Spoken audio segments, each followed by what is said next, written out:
Vamos una vez más, hermanos, en este día al libro de Apocalipsis, capítulo 20. Apocalipsis, capítulo 20, y vamos a leer los versículos 11 al 15.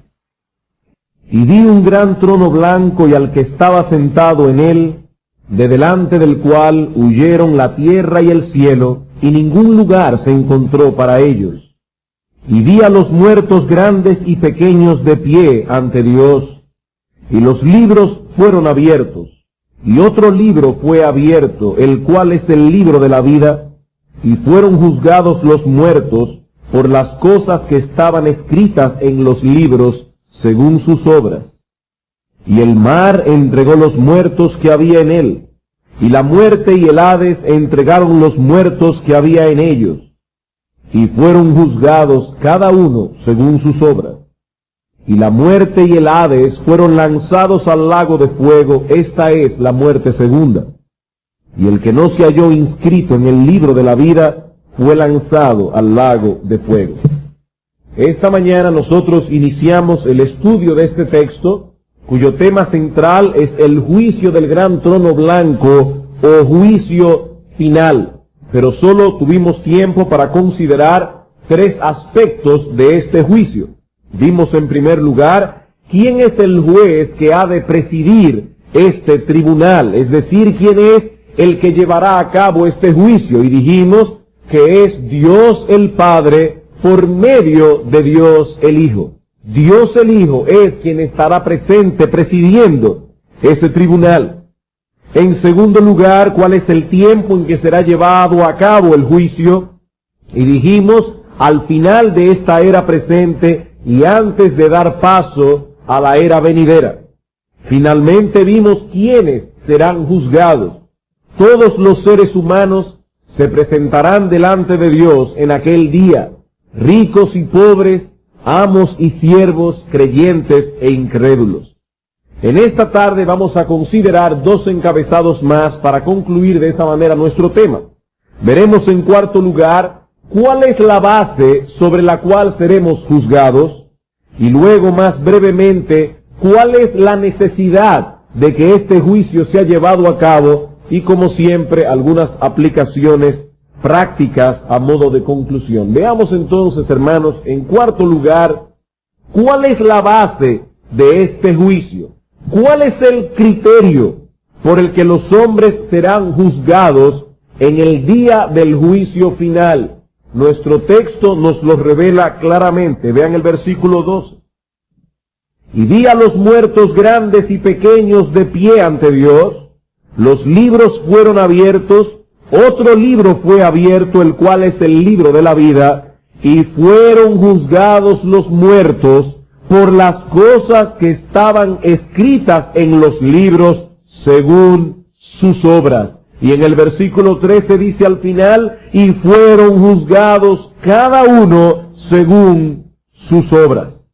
Todos, dice la Biblia, serán juzgados en base a sus obras, en base a lo que hicieron en esta vida. El apóstol Juan llama nuestra atención a que unos libros fueron abiertos, en los cuales estaban escritas todas las cosas que cada hombre ha hecho. Ahora debo recordar, hermanos, que el apóstol Juan está tratando de describir una visión que él vio, y que el texto que estamos leyendo está cargado de simbolismos y figuras. No debemos imaginarnos un libro literal o una serie de libros literales donde están escritas cada cosa que nosotros hemos hecho. El punto es que nada será pasado por alto en ese juicio, porque la memoria de Dios es perfecta y nuestras vidas están delante de sus ojos como si todo estuviese escrito en un libro. Hermanos, Dios posee la biografía de cada uno de nosotros. Todas las cosas que hemos hecho, todas las cosas que hemos pensado, cada palabra que ha salido de nuestra boca, la motivación con que hemos hecho cada cosa. Y son esas cosas las que serán juzgadas en ese juicio. Esa es la enseñanza que aparece una y otra vez en el Nuevo Testamento. Hermanos, ¿en base a qué seremos juzgados? En base a nuestras obras. Y por favor, no se adelante a sacar conclusiones, pero vamos a ver algunos textos bíblicos. Mateo capítulo 16, versículo 27. Mateo capítulo 16, versículo 27. Hablando de la segunda venida, dice el mismo Señor Jesucristo: porque el Hijo del Hombre vendrá en la gloria de su Padre con sus ángeles, y entonces pagará a cada uno, ¿conforme a qué, hermanos? Conforme a lo mismo que dice Juan en Apocalipsis capítulo 20, conforme a sus obras. Y noten lo que decíamos esta mañana: ¿cuándo se celebrará el juicio final? Cuando nuestro Señor Jesucristo vuelva. Segunda a los Corintios capítulo 5, versículo 10. Segunda a los Corintios capítulo 5, versículo 10. Porque es necesario que todos nosotros, el apóstol Pablo incluido, es necesario que todos nosotros comparezcamos ante el tribunal de Cristo. ¿Y cuál es la base sobre la cual seremos juzgados en ese tribunal? Pablo dice: para que cada uno reciba según lo que haya hecho mientras estaba en el cuerpo, sea bueno o sea malo. Cada cual recibirá conforme a sus obras. Romanos capítulo 2. Romanos capítulo 2, versículo 5. Hasta el versículo 11. Noten lo que dice el apóstol. Pero por tu dureza de corazón, y por tu dureza y por tu corazón no arrepentido, atesoras para ti mismo ira para el día de la ira y de la revelación del justo juicio de Dios, el cual pagará a cada uno conforme a sus obras. Vida eterna a los que perseverando en bien hacer buscan gloria y honra e inmortalidad, pero ira y enojo a los que son contenciosos y no obedecen la verdad, sino que obedecen a la injusticia, tribulación y angustia sobre todo ser humano que hace lo malo, el judío primeramente y también el griego, pero gloria y honra y paz a todo el que hace lo bueno, al judío primeramente y también al griego, porque no hay acepción de personas para con Dios. Y ahora noten el versículo 16, en el día en que Dios juzgará por Jesucristo los secretos de los hombres conforme a mi evangelio. Hermanos, si leemos este texto sin prejuicio, sin tener un esquema preconcebido en nuestra mente, de acuerdo a ese texto, yo quiero hacer dos preguntas. Primera pregunta: ¿cuántos juicios hay? Dice el texto, en el día en que Dios juzgará por Jesucristo los secretos de los hombres, conforme a mi evangelio. Y dice que en ese juicio, noten el versículo 5, ira para el día de la ira y de la revelación del justo juicio de Dios, el cual pagará a cada uno conforme a sus obras. Dice vida eterna a unos, condenación a otros, en el mismo día del juicio. Y la segunda pregunta es, de acuerdo a ese texto, hermanos, ¿en base a qué seremos juzgados?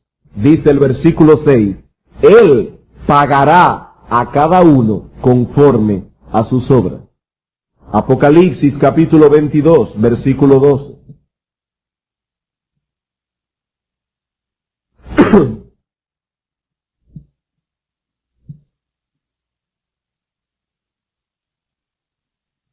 He aquí yo vengo pronto. ¿Y qué sucederá cuando nuestro Señor Jesucristo vuelva? El día del juicio. Y mi galardón conmigo, para recompensar a cada uno según sea su obra. Hermanos, ¿cuál es la base por la que los hombres serán juzgados? Creyentes e incrédulos. Todos estos textos responden con la misma respuesta. Todos serán juzgados conforme a sus obras. Como hemos dicho ya, eso incluye todas las cosas que hemos hecho, todo lo que hicimos.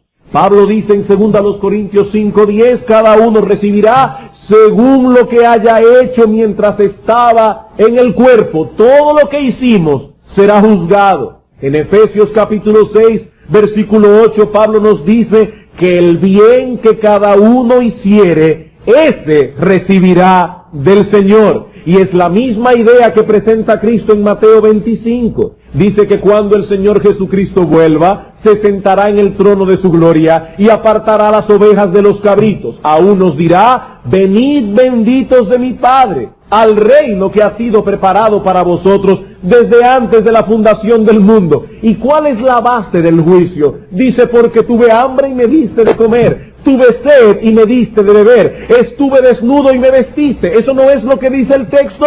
Y a los otros dirá, apartaos de mí, malditos, al fuego eterno, porque tuve hambre y no me diste de comer, tuve sed y no me diste de beber, en la cárcel y no me visitasteis, etcétera. Cada uno será juzgado según sus obras. El autor de Hebreos nos dice en Hebreos capítulo 6, versículo 10, que Dios no es injusto para olvidar vuestra obra y el trabajo que habéis mostrado habiendo servido a los santos y sirviéndoles aún. Hay personas que solo tienen memoria para recordar todo lo malo que le han hecho en esta vida. Pero nuestro Dios no es así. Cada cosa que haya sido hecha por amor a Él o que haya sido hecha por causa de Él será recompensada, no importa qué tan pequeña sea esa obra. Dice en Mateo capítulo 10, el que recibe a un profeta, por cuanto es profeta, recompensa de profeta recibirá. Y el que recibe a un justo, por cuanto es justo, recompensa de justo recibirá. Y cualquiera que dé a uno de estos pequeñitos un vaso de agua fría solamente, por cuanto es discípulo, de cierto os digo que no perderá su recompensa. Hermanos, Dios recompensará a cada uno según sus obras. Pero no solo nuestros hechos serán tomados en cuenta en el día del juicio, sino también nuestras palabras. No solo lo que hicimos, sino también lo que hablamos. Dice Mateo 12:36 el Señor, que de toda palabra ociosa que hablen los hombres, de ella darán cuenta en el día del juicio. Hermanos, si yo estuviera aquí citando el Corán o estuviera citando algún libro apócrifo, pero yo estoy citando la Biblia. ¿Y qué dice la Biblia? ¿Qué dice el Señor Jesucristo? De toda palabra ociosa que hablen los hombres, de ella darán cuenta en el día del juicio. Cada chisme, cada palabra corrompida, cada palabra pronunciada con el único propósito de herir y de dañar, por cada una de esas palabras los hombres darán cuenta en el día del juicio. Pero no solo los hechos y las palabras serán juzgados en el día del juicio, sino también las motivaciones y los pensamientos. El apóstol Pablo señala en 1 Corintios capítulo 4, versículo 5, que cuando el Señor venga, aclarará también lo oculto de las tinieblas y manifestará las intenciones de los corazones. Muchas cosas quedan sin resolver en esta vida. Y aún nosotros los pastores muchas veces estamos tratando con un caso y tenemos que cerrar ese caso sin haber llegado a una conclusión, porque nuestro entendimiento de las cosas es limitado y hay veces que no se puede seguir investigando. Pero dice la Biblia que en el día del juicio todo lo que ha quedado oculto quedará manifiesto. En Romanos capítulo 2, versículo 16, el texto que vimos, Pablo dice que ese día Dios juzgará por Jesucristo los secretos de los hombres. Muchas cosas quedan sin resolver en esta vida. En el día del juicio, dice la Biblia, Dios juzgará los secretos de los hombres, conforme al evangelio que Pablo predicó.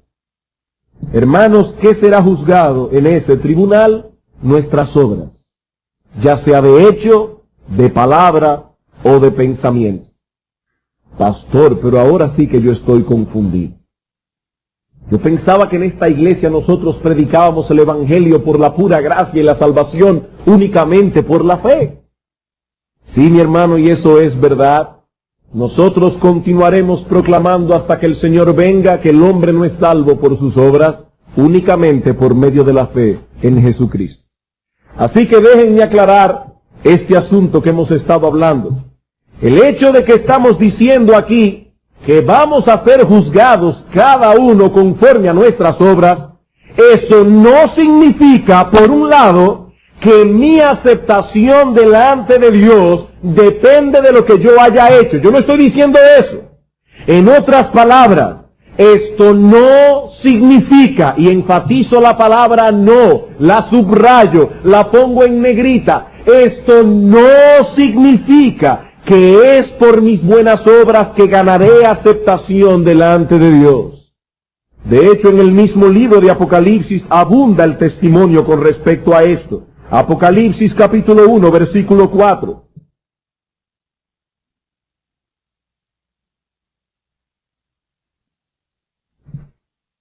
Dice el Señor, o aquí el apóstol Juan escribiendo, lo que el Señor les reveló. Juan, a las 7 iglesias que están en Asia, gracia y paz a vosotros del que es, y que era, y que ha de venir, y de los 7 espíritus que están delante de su trono, y de Jesucristo, el testigo fiel, el primogénito de los muertos, y el soberano de los reyes de la tierra, al que nos amó, y nos lavó de nuestros pecados con su sangre, y nos hizo reyes y sacerdotes para Dios su Padre. A Él sea gloria e imperio por los siglos de los siglos. Amén. ¿Cómo fuimos redimidos? Dice el texto. Él nos amó y nos lavó de nuestros pecados, no por nuestras buenas obras, sino por su sangre. Apocalipsis capítulo 5, versículo 9. Y cantaban un nuevo cántico diciendo, digno eres de tomar el libro y de abrir sus sellos. ¿Por qué? Porque tú fuiste inmolado y con tu sangre nos has redimido para Dios de todo linaje y lengua y pueblo y nación. ¿De qué depende nuestra salvación? De la sangre que nuestro Señor Jesucristo derramó en la cruz del Calvario. Con esa sangre nos lavó, con esa sangre nos redimió. Apocalipsis capítulo 7, versículo 14. El apóstol Juan pregunta por una multitud que hay en el cielo. ¿Estos de dónde han venido? Yo le dije, Señor, tú lo sabes. Y él me dijo, estos son los que han salido de la gran tribulación y han lavado sus ropas y las han emblanquecido en la sangre del Cordero. Y ahora noten, por esto están delante del trono de Dios. ¿En base a qué estaban estas personas delante del trono de Dios? ¿En base a sus buenas obras? El texto dice no, en base a que han lavado sus ropas en la sangre preciosa de nuestro Salvador, en la sangre de nuestro Señor Jesucristo. Así que todos estos textos señalan la misma cosa. Nuestra redención descansa enteramente en la sangre que Cristo derramó en la cruz del Calvario. Ese es el testimonio unánime de las Sagradas Escrituras. Como dice el profeta Isaías, todos nosotros nos descarriamos como ovejas, cada cual se apartó por su camino, mas Jehová cargó en él el pecado de todos nosotros. No, mi amigo, no es por nuestras buenas obras que somos aceptados delante de Dios, sino por la sangre que Cristo derramó en la cruz en nuestro lugar. Como dice Pedro en su primera carta, el justo murió por los injustos. ¿Para qué? Para que nosotros pudiésemos ser aceptados por un Dios que es infinitamente justo. Mi amigo, no había otra forma de redención. No podía haberla.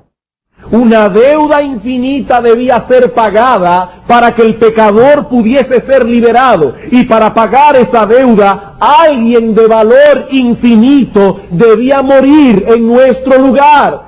Solo Dios, hecho hombre, podía pagar la deuda. Para eso se encarnó el Hijo de Dios, para morir en una cruz y pagar la deuda que nosotros teníamos con Dios por nuestros pecados. Y al que no conoció pecado, dice Pablo, por nosotros Dios lo hizo pecado, para que nosotros fuésemos hechos justicia de Dios en él. Así que cuando estamos diciendo que seremos juzgados por nuestras obras, mi amigo, no estamos diciendo que seremos aceptados delante del tribunal de Dios en base a nuestras obras. Por otra parte, esto no significa que es por nuestras buenas obras que mantenemos nuestra aceptación delante de Dios. Esto no significa que es por nuestras buenas obras que mantenemos aceptación delante de Dios. En ese sentido, nuestros hermanos pentecostales, y yo no dudo que hay muchos pentecostales que son realmente creyentes, pero nuestros hermanos pentecostales yerran en su teología, porque predican a voz en cuello la salvación por la fe, y luego dicen que esa salvación debe ser mantenida por medio de las obras.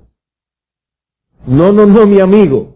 Entramos en el reino por medio de la fe y nos mantenemos en ese reino por la misma causa, por la gracia de Dios, por medio de la fe. Las Escrituras abundan en testimonio en cuanto a que Dios ama a su pueblo únicamente por su buena voluntad, libremente. No hay nada en nosotros, ni que haya sido hecho por nosotros, que haya movido a Dios a amarnos.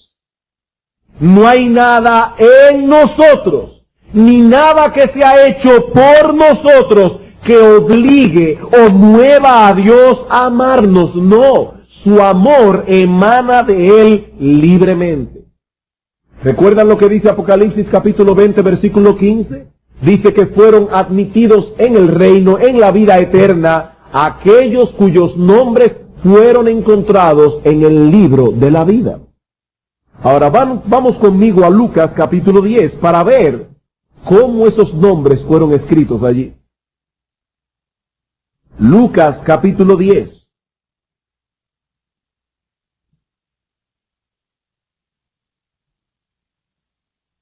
Versículo 20.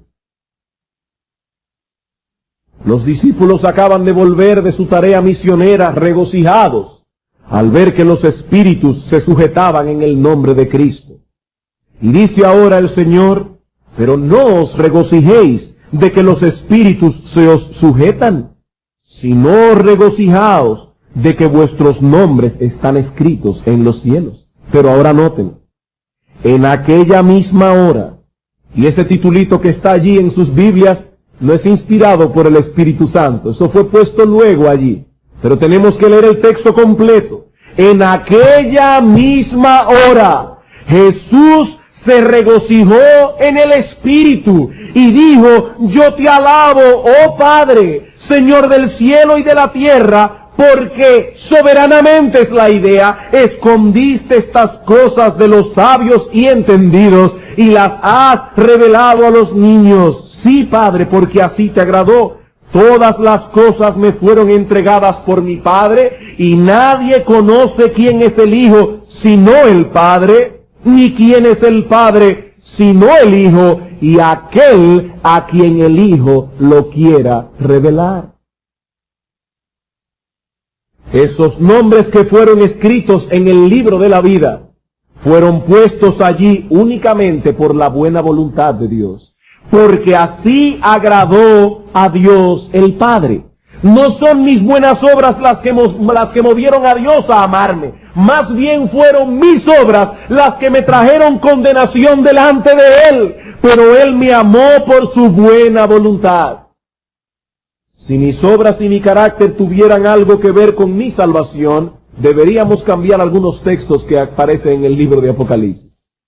Por ejemplo, deberíamos cambiar Apocalipsis capítulo 5. Un texto que se leyó esta mañana en el tiempo de adoración. Por ejemplo, en el versículo 12, dice que una gran multitud decía a gran voz, el Cordero que fue inmolado es digno de tomar el poder, las riquezas, la sabiduría, la fortaleza, la honra, la gloria y la alabanza. Y a todo lo creado que está en el cielo y sobre la tierra, etcétera, decían al que está sentado en el trono y al Cordero: sea alabanza, la honra, la gloria y el poder por los siglos de los siglos. Allí no dice que al Cordero sea parte de la alabanza y otra parte para mí, que puse mis buenas obras para poder ser salvo. No, mi hermano, no, mi amigo. Esa multitud que está en los cielos, cuando se postra delante del Cordero, lo adora únicamente a Él, porque solo Él merece toda la gloria, toda la honra, toda la alabanza, porque la salvación pertenece a Jehová. La salvación es del Señor. Ni una nota de autopromoción aparece aquí. Toda la alabanza es para el Cordero. No hay nada en el hombre que le permita gloriarse de nada.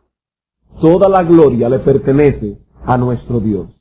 Ni somos aceptados por nuestras buenas obras, ni mantenemos esa aceptación por nuestras buenas obras. Por gracia sois salvos por medio de la fe, dice el apóstol, y eso no es de nosotros. No es por obras, para que nadie se gloríe. Cuando lleguemos delante del tribunal de Dios, no tomarán nuestras buenas obras y las pondrán en una balanza para ver si pesan más que las malas obras. Si fuera así, estaríamos completamente perdidos. Nuestra salvación no depende de que la acumulación de nuestras buenas obras sea mayor que la acumulación de las malas, y gracias a Dios que eso no es así. ¿Qué es entonces, hermanos, lo que significa el hecho de que seremos juzgados según nuestras obras? Al menos significa dos cosas. En primer lugar, significa que mis buenas obras son las que demuestran y las que demostrarán en aquel día que nosotros estamos de parte de Dios y de su Hijo Jesucristo, que somos sus aliados. En todo el libro de Apocalipsis se hace una clara diferencia entre aquellos que adoran al Cordero y los que no lo adoran. Entre los que tienen la marca del Cordero y los que tienen la marca de la bestia. Son nuestras obras las que demuestran del lado de quién estamos, quién es nuestro amo supremo. Amigo, déjame hacerte unas cuantas preguntas.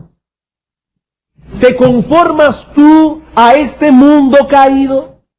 ¿Vives controlado por tus deseos? ¿Dedicas lo mejor de tu tiempo, lo mejor de tus talentos a la búsqueda de los placeres y las glorias de este mundo? Entonces tú no estás del lado del Cordero. No estás del lado del Cordero. Tus obras demuestran que tú perteneces al otro bando, que tú estás dentro del otro grupo. Apocalipsis capítulo 13, versículo 8.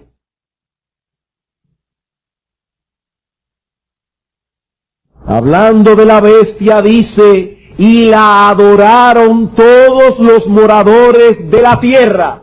¿Quiénes la adoraron? Aquellos cuyos nombres no estaban escritos en el libro de la vida del Cordero, que fue inmolado desde el principio del mundo. ¿Cómo podemos saber que estas personas no estaban escritas en el libro de la vida? Porque se postraron delante de la bestia y la adoraron. Mi amigo, ¿de qué lado estás tú? ¿De qué lado estás tú? Porque los que sirven y adoran a la bestia en esta vida recibirán en aquel día la condenación. Vean el capítulo 14, versículo 9. Y el tercer ángel los siguió diciendo a gran voz: si alguno adora a la bestia y a su imagen y recibe la marca en su frente o en su mano, él también beberá del vino de la ira de Dios, que ha sido vaciado puro en el cáliz de su ira, y será atormentado con fuego y azufre delante de los ángeles y del Cordero, y el humo de su tormento sube por los siglos de los siglos. Y no tienen reposo de día ni de noche los que adoran a la bestia y a su imagen, ni nadie que reciba la marca de su nombre.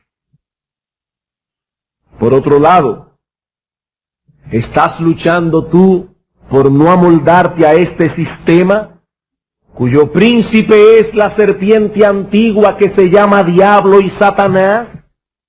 ¿Estás en guerra contra las pasiones que combaten en tus miembros y que batallan por llevarte otra vez cautivo al pecado? Tú puedes decir como el apóstol Pablo que en el hombre interior te deleitas en la ley de Dios y que no hay mayor tristeza para ti que el violar esa ley.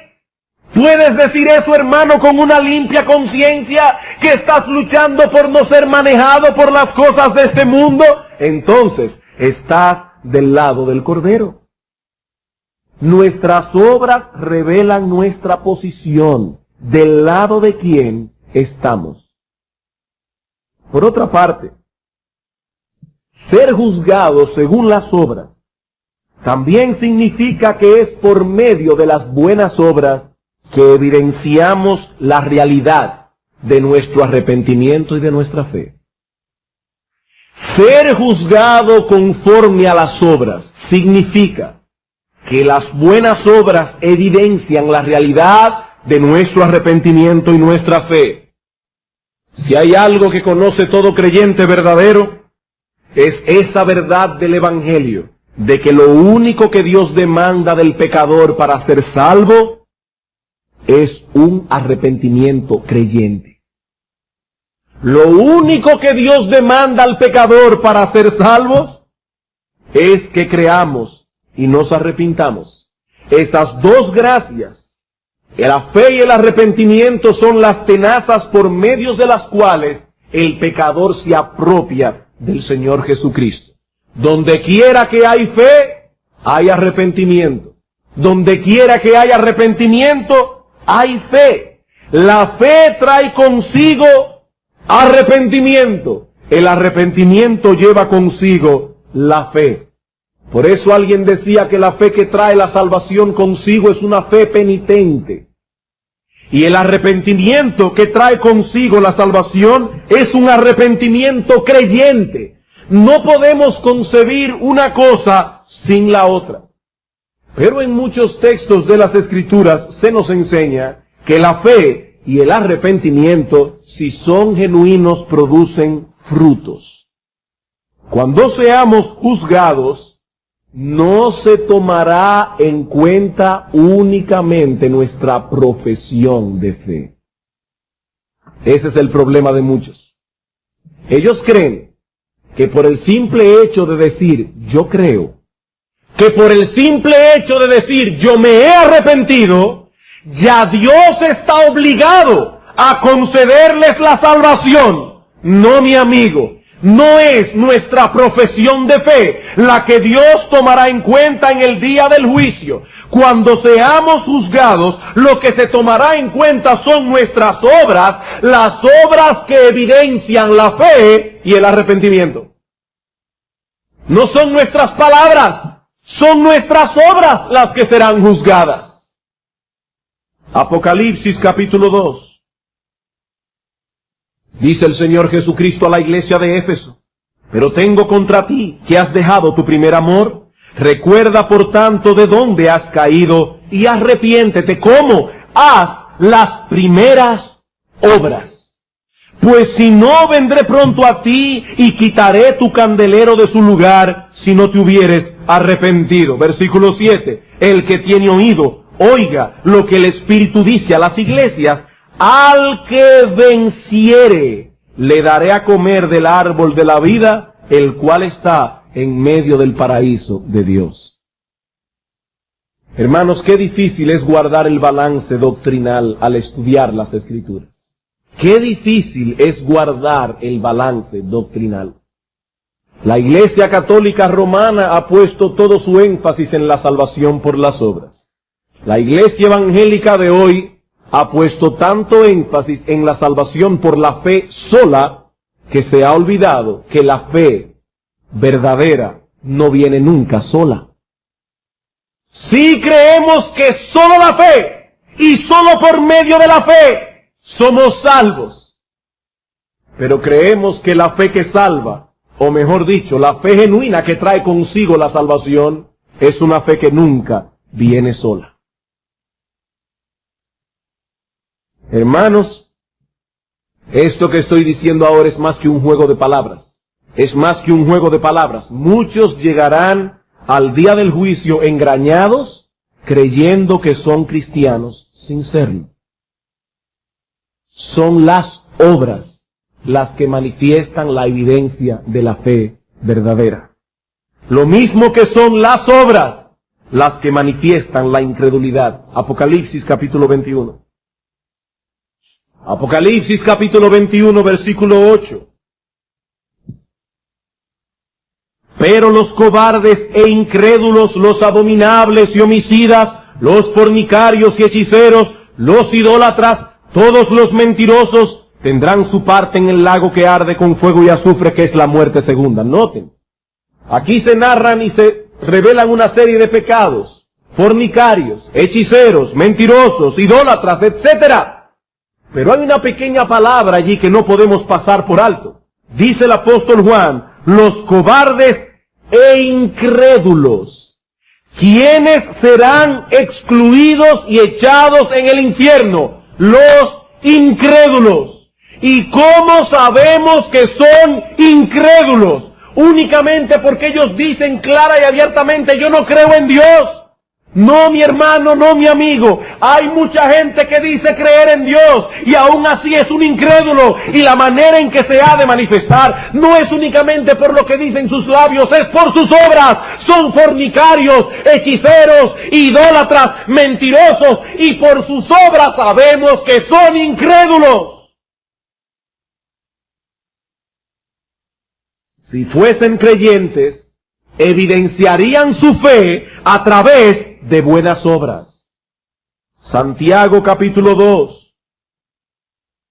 Con razón decía alguien que la herejía no es más que la verdad deformada. Hermanos, si queremos ser bíblicos, tenemos que guardar un balance entre la fe y las obras.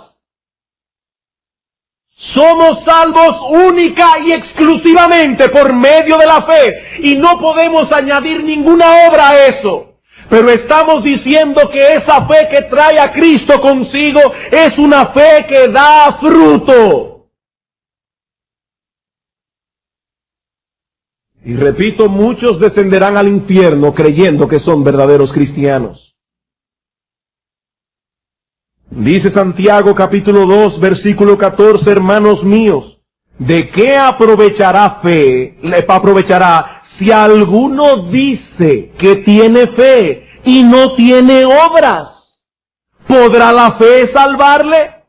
Y si un hermano o una hermana están desnudos y tienen necesidad del mantenimiento de cada día, y alguno de vosotros le dice: id en paz, calentaos y saciaos, pero no les dais las cosas que son necesarias para el cuerpo, ¿de qué aprovecha? Así también la fe, si no tiene obras, es muerta en sí misma, y una fe muerta no le dará vida espiritual a nadie.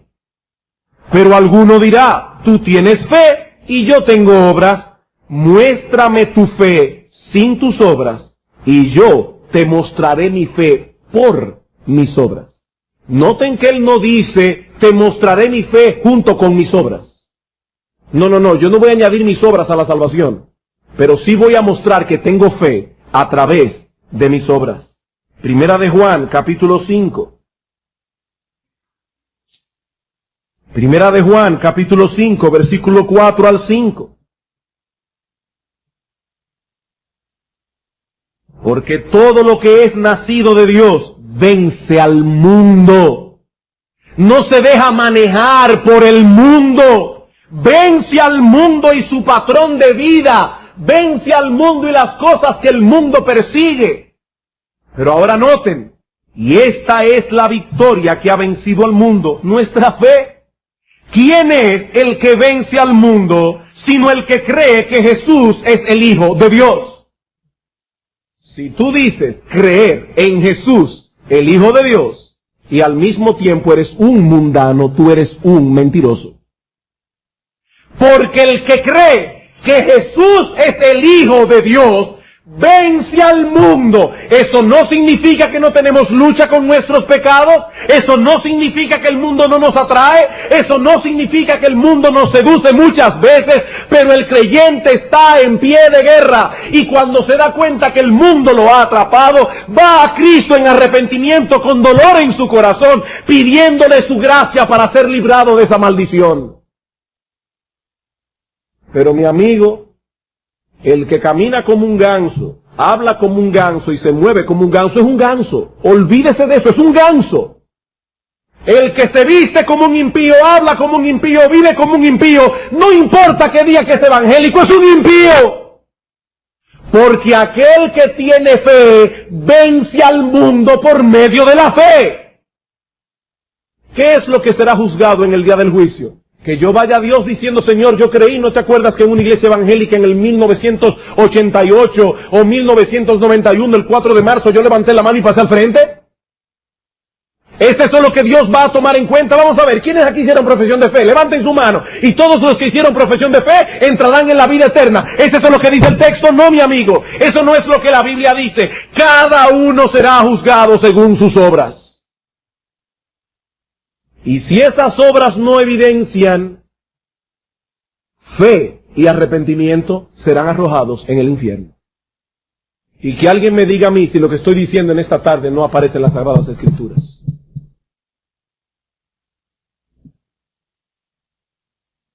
¿Qué significa ser juzgados por medio de las obras? Que nuestras obras son las que revelarán la realidad de nuestra fe y de nuestro arrepentimiento. Mateo capítulo 25.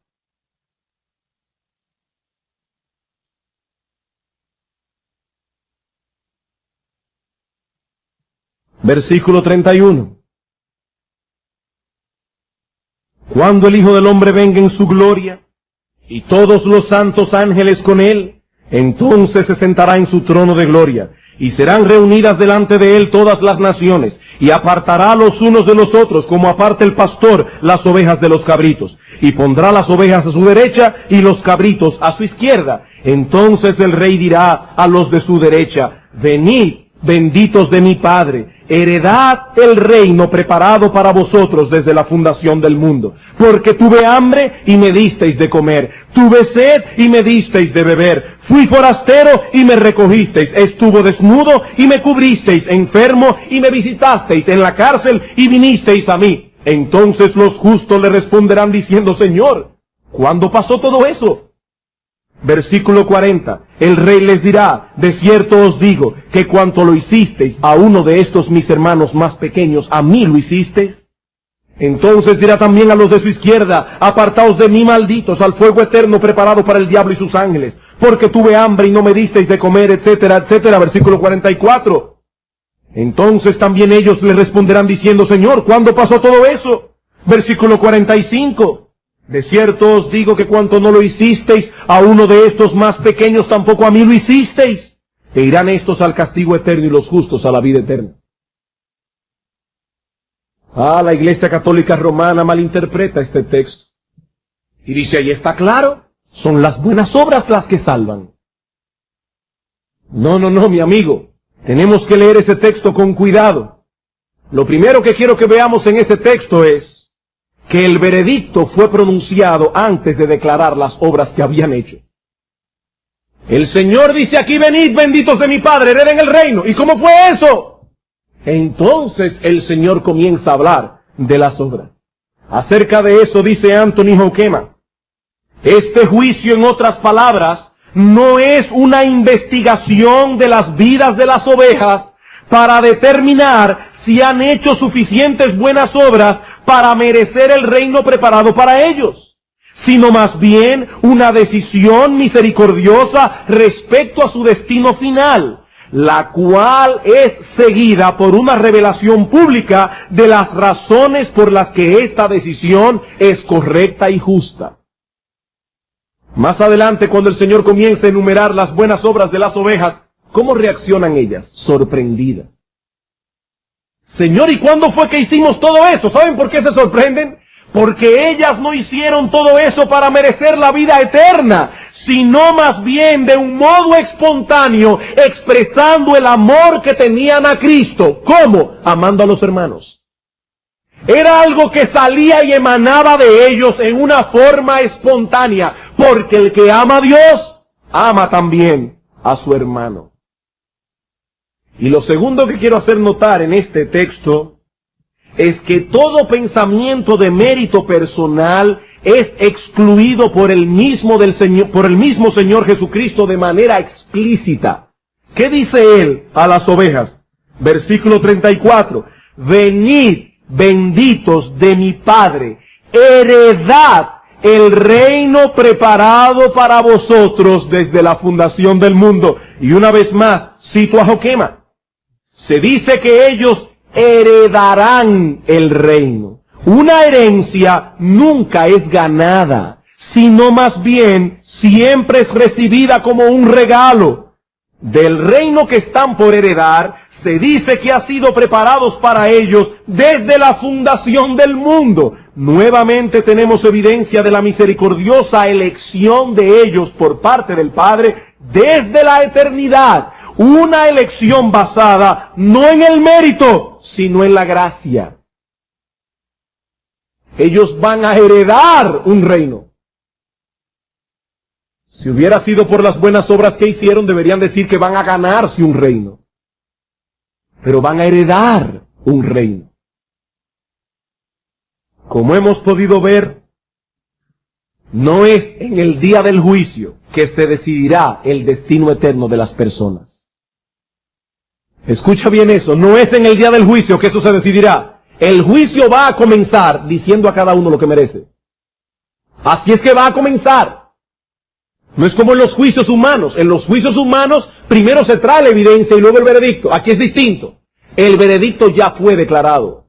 Dice el Señor Jesucristo, el que cree en el Hijo no será condenado, pero el que no cree ya ha sido condenado.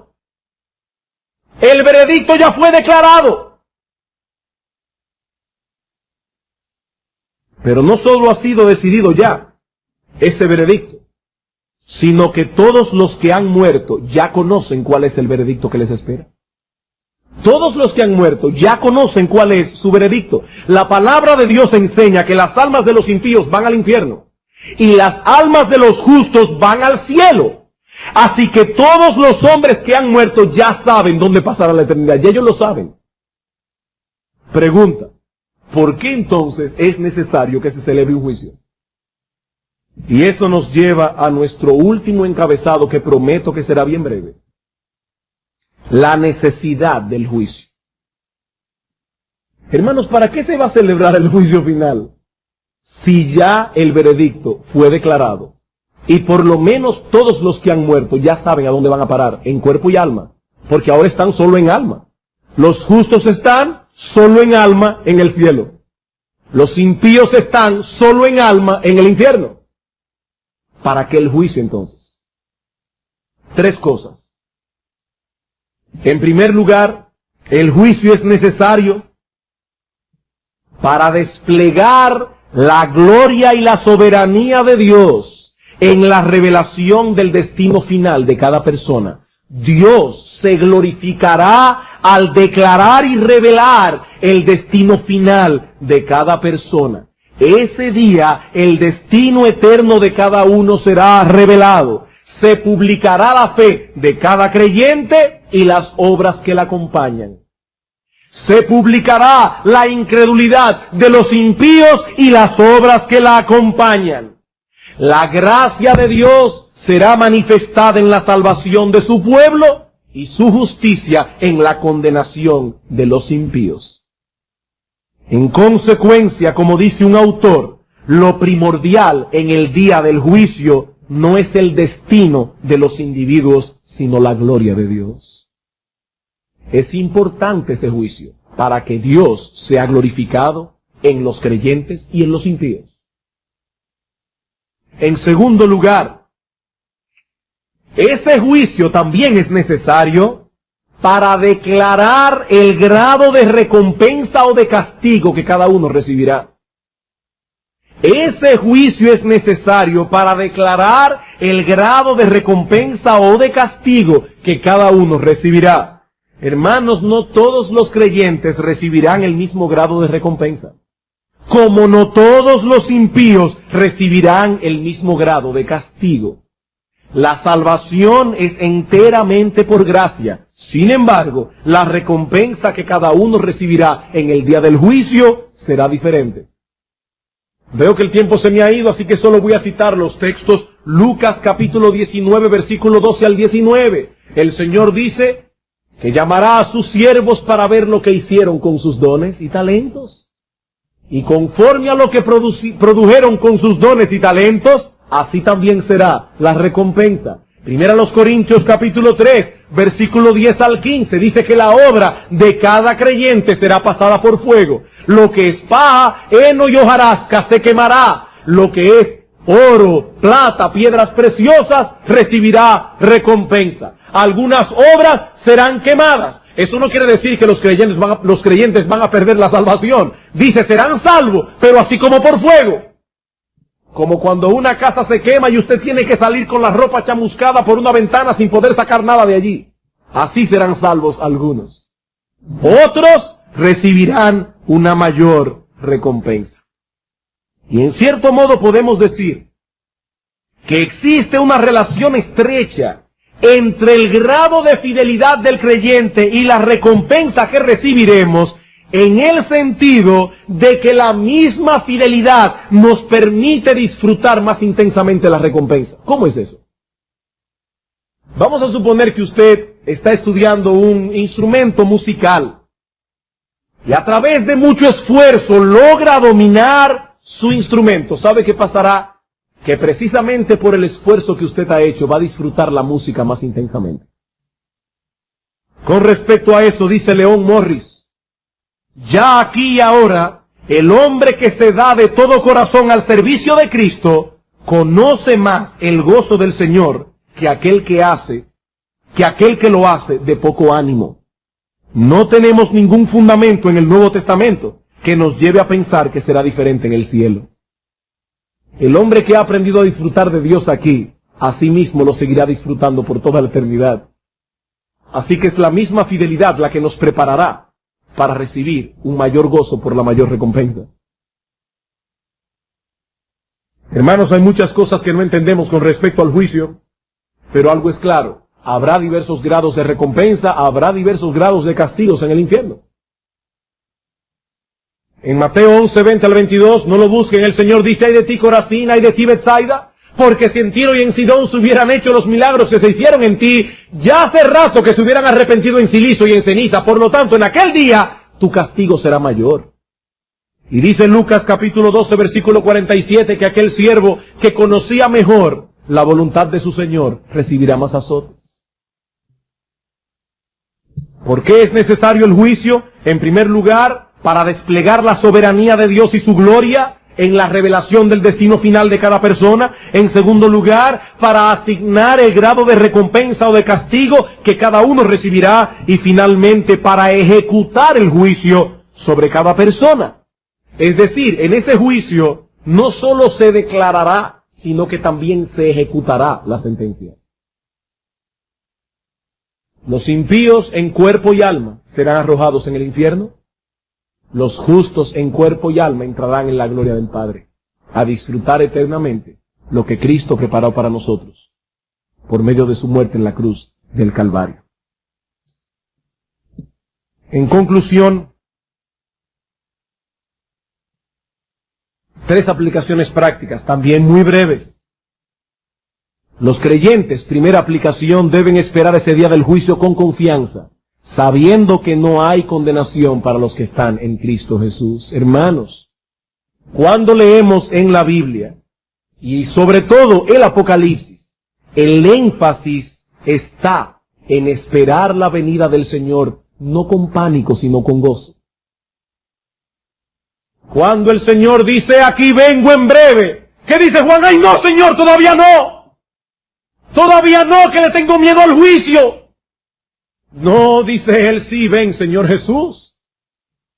Hermanos, no hay condenación para los que están en Cristo Jesús. Cuando entremos por la puerta de ese augusto tribunal, no nos presentaremos desnudos, nos presentaremos vestidos con la justicia perfecta de nuestro Señor Jesucristo.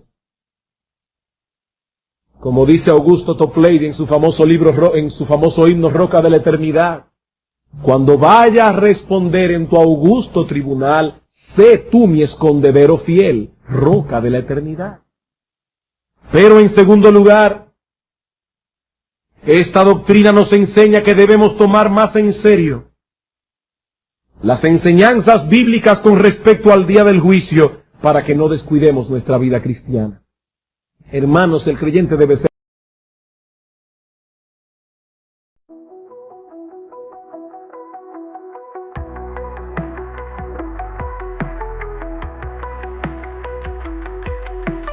lost in the glow, city lights choking the night.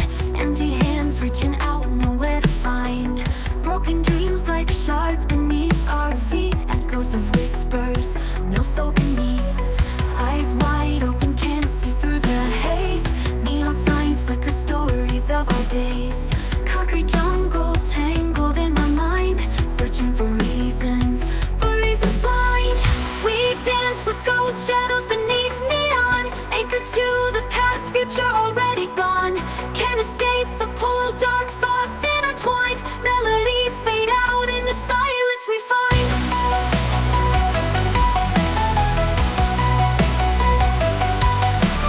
Rain falls hard, washing away our sins. Memory fragments, where do we begin? Lost connections, voices faintly call. Caught in the current, fearing the fall. Haunted beats pulse through shattered cries. Lonely hearts beat in unison lies. Sits scream louder, drowning out the pain. Female vocals high, whispers in the rain. We dance with ghost shadows beneath neon, anchored to the past, future already gone. Can't escape the pull, dark thoughts intertwined. Melodies fade out in the silence we find.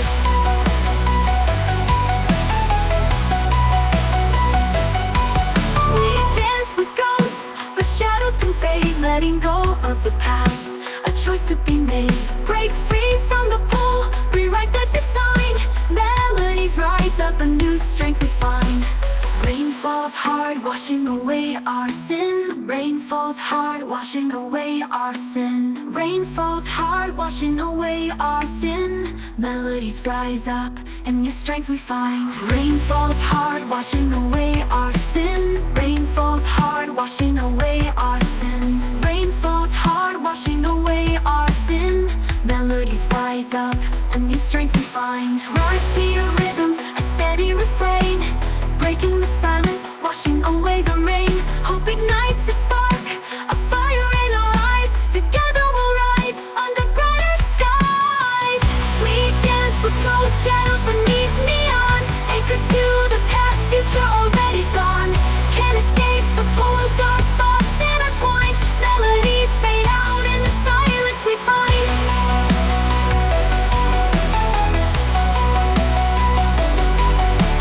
Sunrise paints the building streaks of gold, a chance to break free, a story untold. Maybe this heartache won't hold me so tight. Maybe a new day can set things right. Haunted beats pulse through the steady refrain, letting